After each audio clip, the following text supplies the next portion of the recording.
Kunlarning birida deydi Qosim ibn Muhammad bizga oppoq kiyimlarni kiydirdi.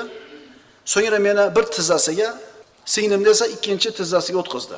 Amakim Abdurrahmonni chaqirgan ekan. U kirgach, unga salom berdi-da, so'ngra aytdi. Endi ukasiga gapiryapti. Allohga hamd aytdi, Oysha onamiz, payg'ambarimizga salovat aytdi. Avval ham, keyin ham undan ko'ra bayoni shirinroq, so'zi go'zalroq na bir erkak va na bir ayolni ko'rmaganman. Oysha onamiz aytdi. Ey uka, bu ikki go'dayni sizdan uyimga olib ketganimdan beri mendan xafaligingizni ko'ryapman. Chunki Abdurrahmon, Abu Bakrning o'g'li Abdurrahmon bu ikkala jiyanini uyga olib kelib tarbiya qilmoqchi bo'lganida Oysha onamiz olib ketib qoldi. Mana endi bir muddat boqib, bir necha yil o'tdi, endi chaqirdi Abdurahmonni.